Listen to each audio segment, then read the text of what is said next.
So I just passed a 12 soul here. I just passed a Sioux Oglala reservation. We're on a Sioux Oglala reservation here, and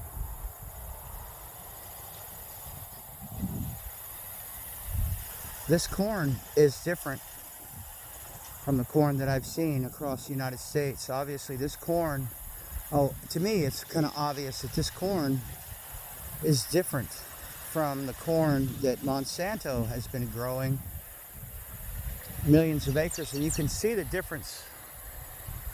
You can see the difference because of the tufts on the corn. They're a lot thicker. They're much different than the other tufts that I've seen. The corn is shorter. It's not so tall. It hasn't begun exactly to start producing its fruit. You notice that the ground here has weeds and other things growing on it, and also it's in clumps.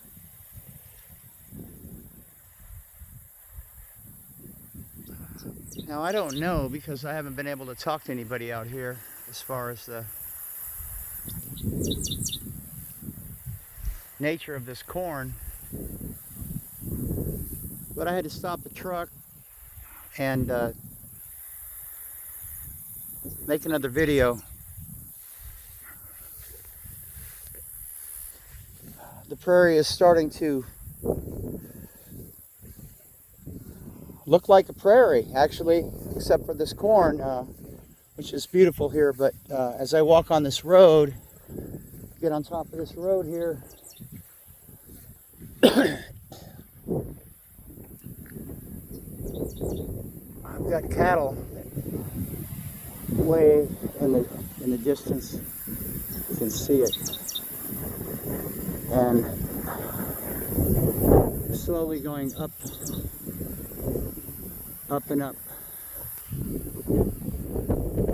But I had to stop at this corn patch because it was so much different than the corn that I've been seeing because of the tufting. The thinner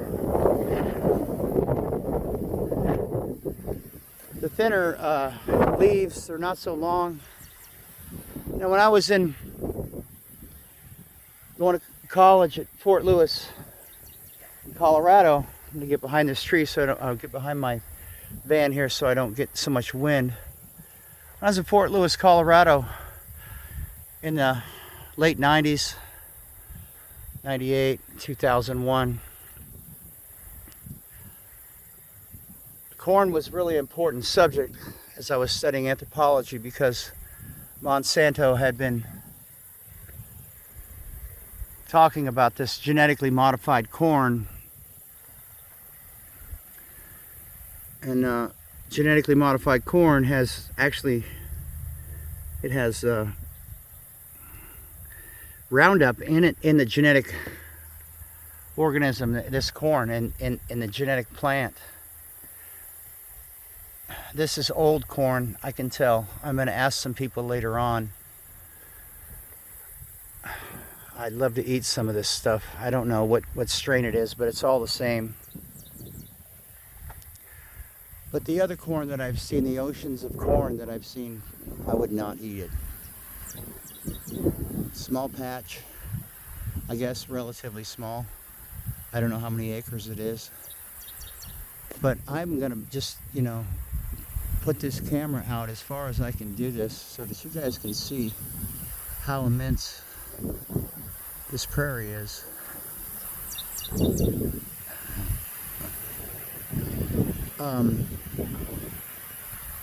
After the Indian Wars, the reservation system left this land, and we're in the summer right now, but in the winter this is harsh land. No trees whatsoever, as you can see, just an ocean of grass. And with the buffalo gone, this is what we had left, I guess. This corn and the cattle that I can try to show you. This was once the home of so many people that were just kind and gentle and traveling across this prairie and then up into Canada. And now we have this. We have a road here. We have wires. We have some corn. I don't know. I wish I could compose a little bit more to share with you guys just how immense our country is and how beautiful it is. But I just had to stop this truck to talk about corn for a minute, because corn is a sacred plant to the Native American people. The corn mother is, I guess, I don't know how you could say this. It's not a god, but it's a force of nature in our world, in their world. Corn actually starts in South America, and I wanted to talk a little bit about corn in terms of history, because corn shows up in... Hey, how's it going? Hey, can you pull over for a second?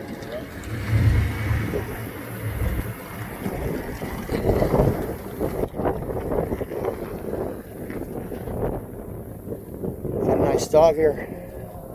I'm Gregory. Hi. How's it going? What's your name, sir? I'm Alan. Alan. Yep. Got some troubles or? No, I don't actually. I'm a former Navy diver. Former Navy SEAL. I see. I'm going across this country today. Not just today, but for the last, it's okay, I don't mind. For the last few months, I've been going across this country, taking videos of this thing that's been happening in our nation. This COVID thing, you know? I've been asking just normal Americans, but the voices of the voiceless, what the hell is going on today in America? And I'm now in South Dakota, and I'm admiring this corn. Yeah. And the reason I'm admiring this corn is because it's not like any corn that I've seen. The tufting is bigger. And I wonder this is actually sorghum or cane as well. Okay, so there I am corrected. So this is sorghum. And what is that good for? Is that good for cattle? Cattle feed only, yeah. It's a variation of cane, sugar cane. That's where you get sugar from. Is sugar cane, you know? Yes, sir. It's kind of sugary, but it's made more for cattle feed. I'm doing a video series just talking to Americans. I've got a YouTube channel. We're now in Native American reservation area, right? Is that correct? Yeah, you just up here another mile, yeah. Well, yeah, there's some around here, but this is all deeded land around here. Okay. The further that way you go, the more reservation land there is.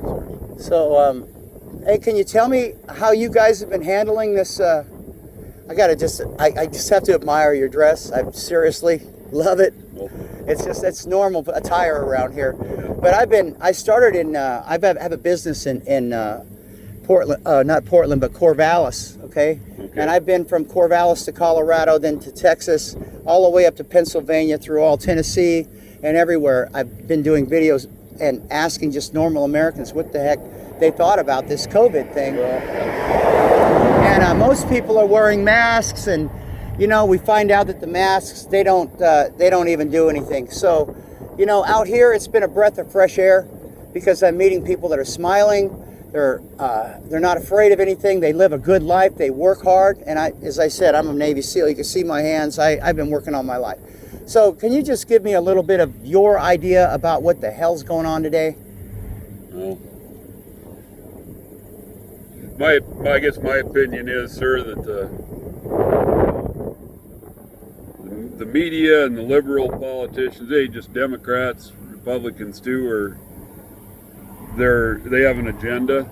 Do you think they represent the American people? They represent some of them because they're getting elected, you know. Yeah, right. But they don't represent most of the people out in this area. Yes, sir. Are you a rancher or are you a farmer? I guess the way I look at it is, you're looking at people, you know, we're getting this all shoved down our throat. let's just take this virus thing for instance, and by the same people that tried to tell us that Miami and New York City were going to be underwater by now because of global warming. You know, I don't trust it. As soon as it started, it was 2 days after President Trump's speech, and I think he was as popular as he'd ever been at that point. And then this started, and I think that was the reason. They have a lot of power, no doubt about it, but you know, they're going to have to answer to God someday. What? This So is a lie. It's a lie. I mean, it ain't no worse than any other video. yeah. Or any other virus, you know. I'm sorry about the video thing. No, I'm. You know, it's a record. I've got over 100 videos, and I've been doing this for the last 3 or 4 months, and just talking to people like yourself. And I just so appreciate this because we're not heard. You know, I served my nation for 7 years, class 105. Thank you for your service. Thank you, sir. And that was 40 years ago. This thing started, I'm in Colorado, everybody's wearing masks, and I got pissed off. And I just said to myself, you know what, I've had enough of this. So I started making these videos, okay? It's cost me about $6,000 or $7,000 of my own money to come across the United States. It's not monetized. It's just that I care so much about America, just like you do. Yeah. And so I'm very interested in, you know, in what you, you know, and, you know, what you have to say about it, because I don't get to, you know, out here, there's not a lot of people out here. And so, you know, one more thing before we part, sir. Do you have any, like, prophecies or anything like that as to what you think the future is going to be for America? No, I couldn't tell you. I don't. I just take it a day at a time. You know, I know if we keep on, I think we're the state we are because we've turned away from God as a nation as a whole, you know. And if we keep doing that, I mean, all you gotta do is look at other countries that have went down this road in the history, you know, Russia, China. It doesn't end well, you know. So, and if we keep doing this, and I mean, this hasn't just happened in the last year or two. This has been going on for years. We've been building to this point. I'm a student of history, sir. I understand that. You know, I guess we're still all supposed to do the best we can every day. You know, try to be the best people we can be, I guess. But there's evil in the world, I think. And he's having his day right now. Well, I thank you for your time. All righty. The truck runs pretty good, so I'm okay. I'm going to get back on the road. I'm actually going to Sturgis. Oh, yeah. They're going to celebrate out there. It's the only place that I know that people are celebrating today. Yeah. Then I'm going to go talk to the Ogalla and the Pine Ridge people, talk about their points of view about this whole thing. So, yeah. But, all right. Well, you take care. yes, sir. Careful. Yes, sir. Thank you. Well, there you have it.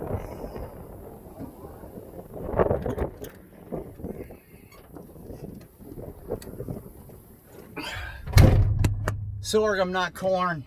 What do I know about farming?